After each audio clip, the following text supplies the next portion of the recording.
Chapter 9, Dancing with Discomfort. You've been lied to. The entire personal development industry is selling a myth. It's a myth that you can exist in a state of perpetual bliss and happiness. But it's worse than that.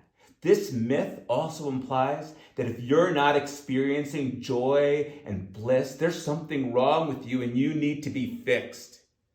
You're told that if you just take that next course or seminar or program, you'll finally be free from the negative emotions.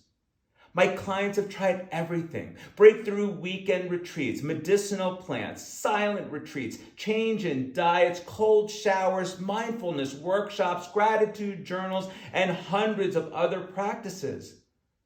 While all of them have provided meaningful experience, the implicit promise of the kid falling asleep and never waking up again is never attained.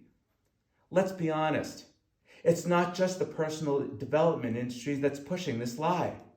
Last year, U.S. companies spent over $250 billion trying to convince you that their cars and boats and houses and clothes and colognes and electronics and experiences could give you the joy that you've been craving.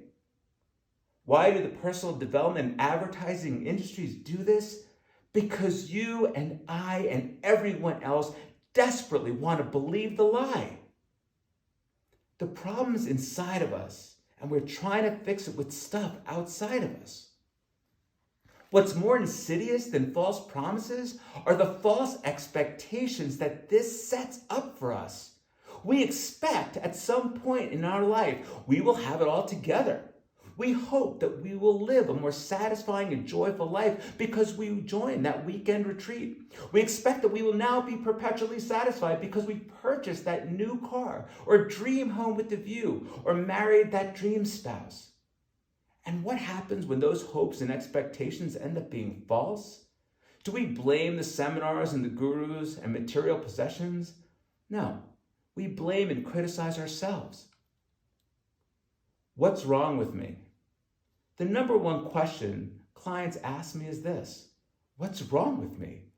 My high-achieving clients have wealth, material possessions, and influential positions in companies, and some are national and international dignitaries. They have all the stuff and achievements the rest of the people are trying to get. Yet, when they get hit with the inevitable triggers and frustration and anger and negative emotions, they ask, what's wrong with me? I've done all the work. I've climbed the ladder and rung the bell. I've done everything everyone once told me I needed to do to feel happy, successful, and fulfilled. But I don't. If you've ever felt like this, here's precisely what's wrong with you. You are human. You've been hardwired to feel strong negative emotions. Historically, those potent trigger and intense emotions kept your ancestors alive. Today, especially when the kid hijacks the process, they're focused on your emotional survivability. The third question in the emotional mastery process is, based on my conclusion, what was my emotional state?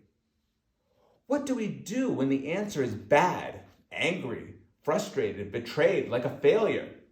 We certainly don't want to keep feeling bad, angry, hurt, meaningless, or like a successful loser.